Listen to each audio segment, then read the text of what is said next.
Operating costs are pretty basic. You can look at historical amounts. You can look at what other companies have. You can kind of go through your list of what you need. But the key question, again, is right back to the beginning of what I was talking about. How does this expenditure help increase cash? And if you look at every single line item and you ask that question, you're probably going to come to an answer, and it's like letting go good employees. You're going to look at stuff that you thought you needed, but maybe you really don't. I mean, that question is key to analyzing the operating costs. Inventory, this is a big one.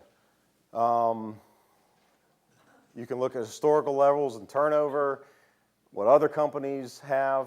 Oops, let's go back. One example I've used on a number of companies is I'll sit down with the management team and I'll hold up a part. So, you know, can somebody tell me what this is? And they say, well, that's a pressure regulator thing. I said, no, it's a $100 bill.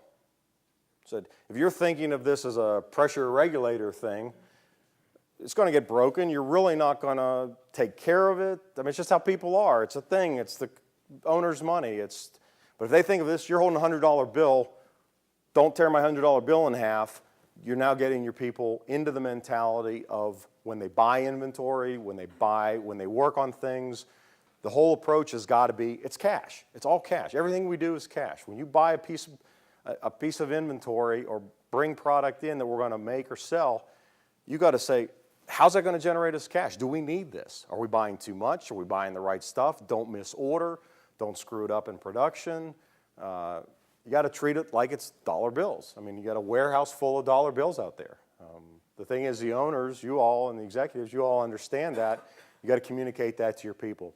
Their thinking has to be aligned with yours. As long as they think it's your money and it's no big deal, they're not going to change. They need to think like the owners. Capital expenditures the same way. Salesforce come in, oh, if we had this piece of equipment, we could sell this product. Go out and buy it. Right. Better have a pretty detailed analysis and expectations. Again, going back to the forward looking, saying, okay, if we buy this piece of equipment, you tell me. I want you to commit to the sales. I want you to show me what it's going to be. Don't just tell me that there's this huge opportunity out there that it'd be great to have and we could sell tons. You tell me. I want you to commit to it. Holding their feet to the fire and expectations will truly do wonders on your decision making. If you're in a stress situation, obviously the cash needs are going to have to be weighed heavily. So you may have to make decisions in the short term to get your cash stabilized that may not necessarily be good for the long term, but if you don't, there will be no long term. It's again back to the example of the good employee.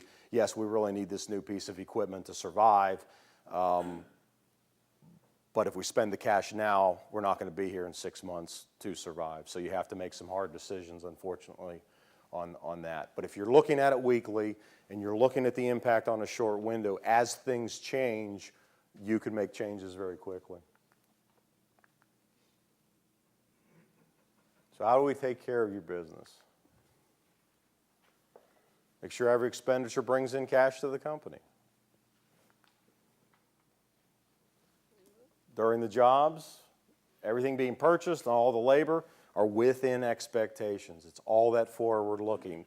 Knowing how you did in 2008, knowing how you did in January is not going to help you today. You should know right now how March is going to end up, and you should have a pretty good idea how your April is going to be. That's where we need to be looking. And then if there's a better way, let's make the change. I mean, Sonny talked about that. We've always done things this way. You can't do that anymore. I mean, things are dramatically different, and really put the burden on your people to help solve the problems of your company. Many of the companies I work with where I'm on site for a long time, I'll bring in the supervisors, I'll bring in the shop employees, I'll bring in the office people in various groups, just me, no supervisors, no owners. And we sit there with pieces of paper on the board and say, tell me what's wrong with this company. It's amazing how people will open up to a relative stranger and tell you all the things, and they will unload on you and vent, which means that they've had this build up for a long time. What they're really saying is, we've got some ideas, no one ever listens to us. So I write all the problems down on the board and say, great, okay, everybody seemed to mention this one problem more. How do you all want to fix it? And you get two responses.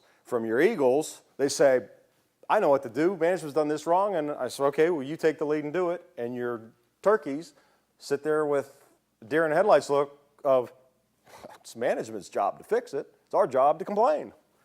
So it's not a complaining session. They're going to solve the problem. So we write it all down and say, good, who wants to fix this problem? That's where you can identify your players too. The ones that will step up and say, I can fix this. I don't have a problem with this. I'll stick my neck out and go after it. Where's our cash today? Where's it going to be in 12 weeks?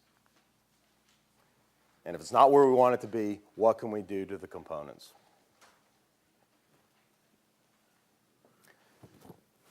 Any questions? Yes?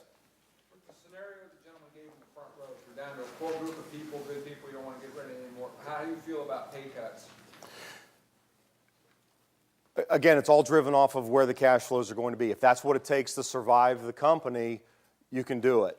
Especially if there's a hook where there's an upside for the people, because your good people respond to when times are bad, we'll share in the downside, but when times are good, if the company's willing to share in that as well, your good employees will absolutely step up. They will absolutely do that.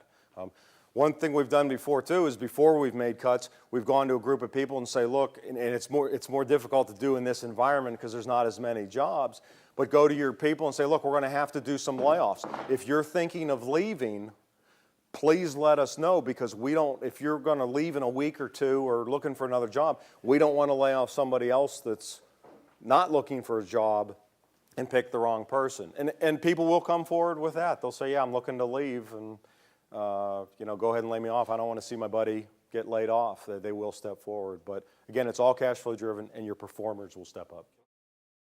Now that you see Mark's perspective on maximizing your bottom line and doing more with less, you might be wondering how you can apply these insights to your business.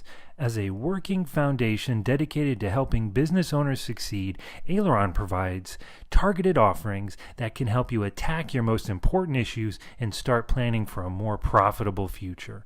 Visit aileron.net for more details.